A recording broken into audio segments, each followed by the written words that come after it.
Let me know what y'all think. Do y'all think Trump be lying? And if so, what y'all think he be lying about? Do you regret it all the lying you've done to the American people? On All the everything. what? All the lying, all the dishonesties. Hey everybody, it's your boy Gabriel back with another episode of the Reality and Denial Show. I've been gone for a minute, y'all. I've been kind of sick, still trying to get over this sickness, been traveling, been super busy, y'all. But I am back, and y'all already know a lot has happened. Today, we're going to be talking about, now this is an old video, but it had popped up and it's recirculating because I think it's so relevant and fits into what needs to be asked for today. So back in the day, this reporter asked Trump one specific question that just went viral. And of course, it's going viral again because it's just continuation of that. But this question, it needs to keep being asked. The press was asking the right questions when they asked this one. So y'all check out the video. Question at the president's White House coronavirus briefing yesterday got a whole lot of attention. Mr. President, after 3.5 years, do you regret it all the lying you've done to the American people? On All the everything. what? All the lying, all the dishonesties. That who has done? You have done. Tens of thousands. Yeah, go ahead, please. Go ahead.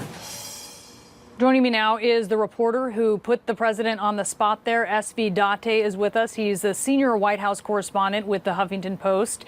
And Sharish, tell us why you asked this question, and did you know that it would get a response like it has? On the response part, no, I had no idea it would be taking off like it has. I've been wanting to ask him that question since his very first campaign event that I went to in New Hampshire back in 2015, and have not had the opportunity to do so until yesterday.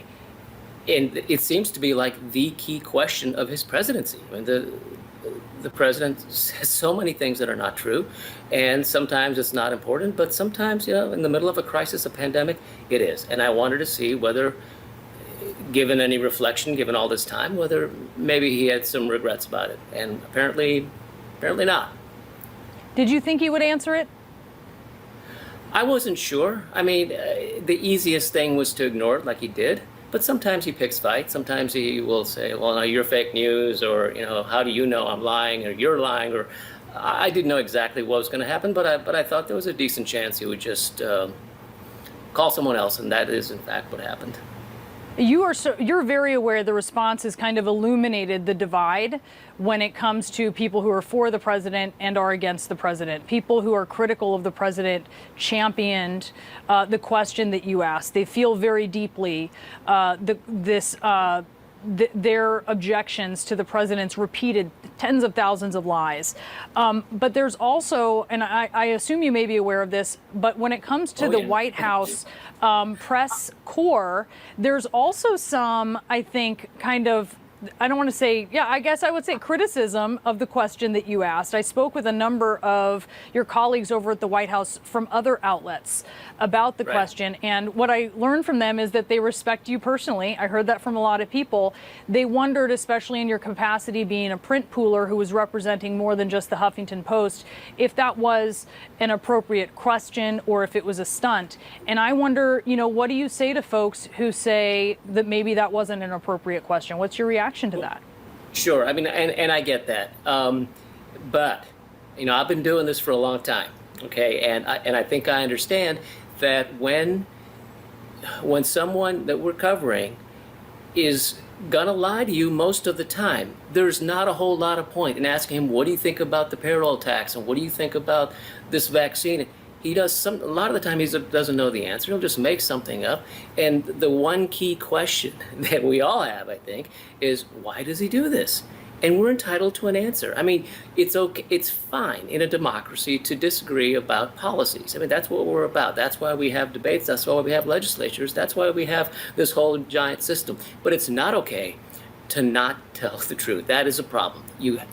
We're entitled to that. Whether you voted for the president or you didn't, you're entitled to get accurate information about what's going on, about what he sees as his policies, and what the White House is saying about them ought to be accurate. they work for us in the end. Let's not forget that. I wrote a long piece about this back in January and hypothesized the idea what would happen if there was a real crisis where the president's leadership really mattered. And within weeks, there we were. Well, Shirish, I know this resonated with a lot of people, and I really appreciate you coming on to be with us and talk about it. It's been my pleasure. Thanks for having me. Thank you. Y'all, that man was too bold for asking that man right to his face, does he regret all that lying he doing? Because that ain't nothing but the truth.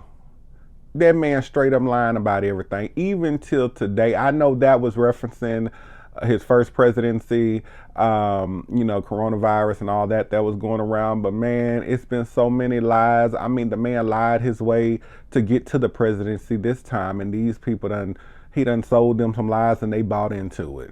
I mean, this man ain't did nothing that he said he was going to do during his campaign. So I'm just confused. I mean, all he has done is just pardoned a whole bunch of white supremacist, racist thugs from J6. So, I mean, the prices went up. He hadn't lowered the price. He talking about he won on groceries and lowering the cost. Everything's going up. He's getting us into wars, which I always say that we've already been at war with MAGA. MAGA is a threat to America. That's a terrorist group, in my opinion. And, I mean, he's attacking every single person in America. If you are anything other than a straight white male, then you are getting attacked. And it's time for the white women to step up as well. Because DEI, they think that's just catering towards black people in the way that they want to use that. No. They are the main beneficiaries of DEI. So you need to be speaking up and stepping up and speaking out with us. There's a lot more that goes into DI, but he's attacking that. He's attacking the LGBTQ. He's attacking the Hispanics, Mexicans. I mean, everybody. Ain't nobody off limits. So, for him to ask this man straight to his face, do you regret all the lies? That was Super Bowl. And the man couldn't even answer. He probably still wouldn't answer to today because the man's still lying. I mean, he just went right on to the next person. He didn't have no answer for that because he probably was shocked that somebody was even bold enough to ask him. But that's why in today's society that he's monitoring the press that's coming into the White House. You know how they're wanting to get rid of it, saying this press can't come into the White House and do media because they only want the people that's for them. That's the only information that they want to get out there to the people. So I just thought this was real funny. I wanted to come back and just share this with y'all because it popped up on my timeline today or the other day. And I said, you know what? I got to share this with y'all. And let me know what y'all think. Do y'all think Trump be lying? And if so, what y'all think he be lying about? Because y'all already know I say everything. That man straight up is a liar. A racist liar. And a whole bunch of other stuff. So let me know what y'all think. Comment on the video, subscribe to the channel, and I'll catch y'all on the next one. Peace.